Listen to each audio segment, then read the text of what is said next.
Okay, so here's some deep cuts that you might have missed from Wicked for Good. I'm going to try to aim for stuff that's more kind of deeply symbolic, sometimes like musical moments that come back, little strains of a melody here and there that indicate connection to something deeper, a couple of things that harken back to the original Wizard of Oz film, but also there's a way that some of these tie together to this kind of fantastic conspiratorial Glinda fan theory that I want to get to at the end. There's about 20 of them. I'm going to move through them real quick. They're in no real particular order, but here we go. All right, so number one, when Glinda is singing Couldn't It Be Happier, there's a point where she is kind of being more reflective. It's a little bit more ironic. She's clearly not very happy. You will notice that the confetti that's falling stops falling at that moment. It doesn't like totally freeze. It still kind of like moves a little bit, and you can see people kind of still moving, but everything has slowed down.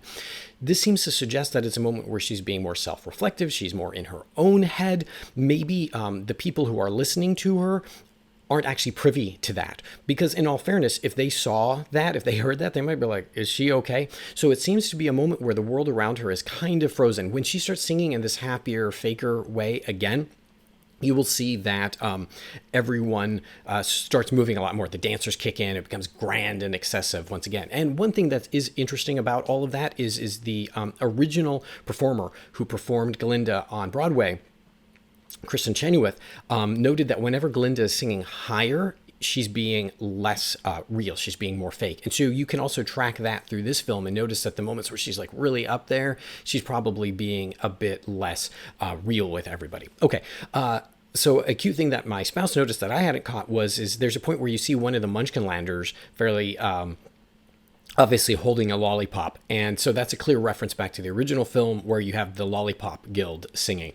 Okay, so forward to a musical moment. So when Fiyero and Elphaba are about to have their night together, before she starts singing, you will notice that in the background, there's a brief instrumental moment where they sing, where they're playing a moment of No One Mourns the Wicked, which seems to suggest that something a little wicked is about to happen. When Elphaba finds out that Fiyero is dead, or she thinks she does, when Chisteri brings back like this piece of cloth that seems to suggest he's dead, it's another musical moment where you actually hear a little bit of a strand of a heavily altered Dancing Through Life played right before Glinda and Elphaba start singing for good. Just kind of like to pull on our heartstrings a bit. Here's something I find really interesting. So when you look at the wedding scene, you will notice that Fiyero and Glinda's wedding colors are pink and green. And specifically, Fiyero, his banners that have his name on it are in green. And this symbolizes that he still actually is kind of more connected to Elphaba, that his heart really belongs to her. But it also, given the fact that Glinda's the one who's probably choosing the colors, if we know Glinda for the wedding, that her heart is still longing for her best friend, right? That she's still thinking about how pink and green go well together. So she's missing Elphaba. But it also could be symbolic of the fact that Oz and the Emerald City is kind of infecting this wedding, that there's this little bit of the Wizard of Oz and his problems that he's causing, kind of making the wedding also a little bit green. So there's a point when Elphaba is trying to convince all of the animals to not leave. And you will see that she has a vision kind of what's beyond Oz, that she's either reflecting on it or she has a vision of it. However it works, what you will notice is that there's two people walking in that kind of sandy distance. And it is, from what I can tell, actually just a clear foreshadowing of Elphaba and Fiyero out there. So when Elphaba and Glinda sing for good at the end, you'll notice that they never actually finish the final refrain where the line goes something along the lines of I've been changed, and then it finishes for good. It simply stops, and she stops at and I've been changed, right? And then you see the grimoire start to open. But at the same time, the musical refrain for No One Mourns the Wicked is being sung by the choir in the background. And that, if I recall correctly, continues past Glinda singing the end of her line, and I've been changed. And so that causes the kind of the lyrics to imply, and I've been changed, wicked, right? Because the wicked line continues on. And I think that this is a lovely connection to kind of the issue that she has been changed a little bit for wickedness. And wickedness in this world has been inverted to a kind of goodness, a goodness that actually does something. And I'll mention that again later on. You'll notice multiple rainbows throughout the film. This is, of course, harkens back to Somewhere Over the Rainbow. That's going to be very important. In the scene that we were just talking about, Glinda, in kind of walking outside, sees a rainbow, but you'll also notice that there's a rainbow coloration when we have the flashback of her as a little girl to the ribbons of her birthday. And this is going to be important as well. Glinda loves rainbows, right? She states that, right? That's one of the things that I think she says as a little girl, I love rainbows. And so that's going to be important as well. But so you'll notice a couple of times where these rainbows are brought back, but I think for a very important reason that kind of ties into Glinda. Speaking of Glinda, when she's looking at the wand, when she's a child, it's kind of a globe. You will notice that it causes it to appear as if she, as a child, is already in a bubble, symbolizing the fact that as then and now she is protected from the real world and the struggles of real people, that she doesn't really have access to or let herself out into knowing what's actually happening out there, to really believe it, really be a part of it. She lives in a privileged space. And that's why when they are about to go into For Good, closer to the end of the film, Elphaba has to remind Glinda, good can't just be a word. It's not just, in essence, kind of hearkening back to the problem of the trademark, like, we can trademark for good, good. It can't just be a word.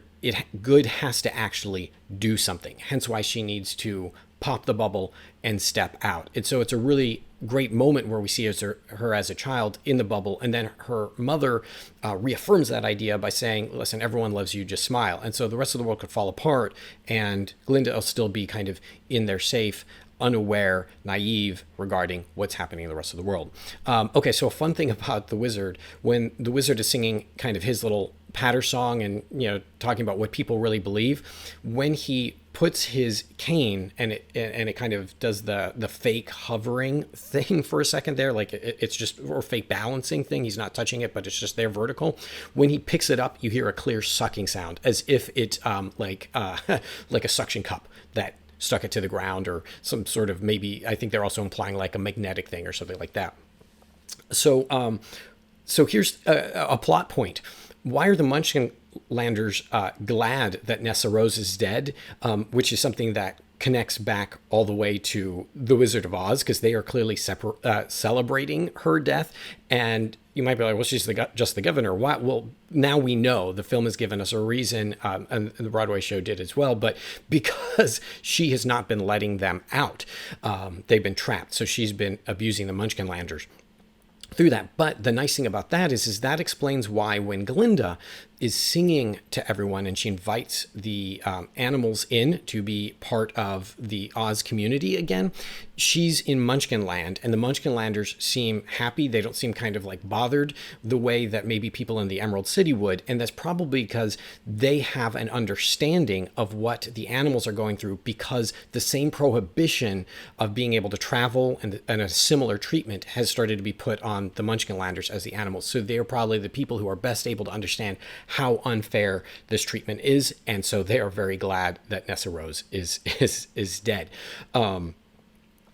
So why does Glinda not tell Dorothy to just go ahead and take take their it's not a bus. I'm blanking for a moment, but the train. Why does she not tell her to take the train? Because is it because it's just her own special pink train?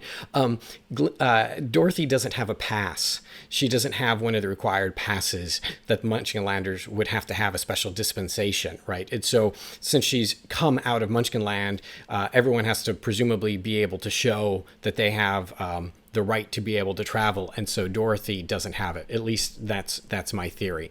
My spouse pointed out, and I thought this was brilliant, when you look at the house that falls on Nessa Rose, Dorothy's house, you'll see that the curtains match Dorothy's dress, and that's because Dorothy doesn't have a whole lot of money, and Auntie M probably was the person who made both the curtains and the dress out of the same fabric. And so that's very smart. So when Glinda ditches her wand when she's having this this fight with Elphaba that's very funny and charming and cute, but she's at first trying to kind of like hit her with the wand, which is like clearly not what you would use a wand to do. It's kind of a silly thing, but she can't use the wand to do anything else. So it's when she's trying to use the wand, it's kind of an exhibition of how she doesn't really have access to magic, right? She can only kind of try and use it as a club. When she tosses it down and gets rid of the pretend thing that's kind of preventing her from engaging with the rest of the world, as she throws on the ground, that's when she's able to really launch herself at Elphaba and is able to grab her, and they actually start connecting on the same level. And so this seems to suggest to me that, part of what's getting in the way is her wand, or the metaphor that her wand stands for, this kind of fakery.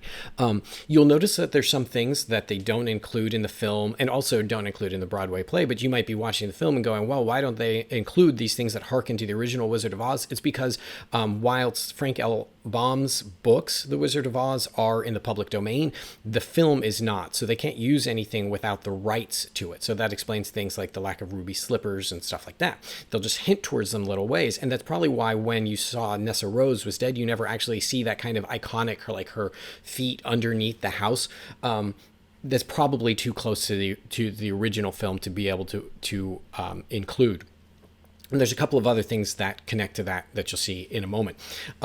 So one of the things that I was wondering about is you'll notice that the Cowardly Lion and the Tin Man both have something that they actually need.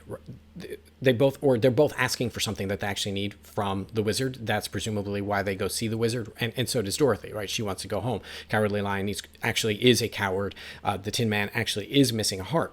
Fiyero is maybe actually physically missing a brain now that he is filled with straw, but he has to at some point in time realize he doesn't really need a thing, so he's making that up. The whole thing is him kind of pretending to go along with everyone else, maybe trying to help this poor lost little girl. But one reason maybe why he picks brain is if you remember that with the Tin Man, when Bach first becomes the Tin Man, he is unsure of where he is or what he's doing or what's happening to him. So it's entirely possible that the same thing happens to Fiyero, because he doesn't have anyone to kind of clarify what happened to him, who did it to him, like what's going on, where he is.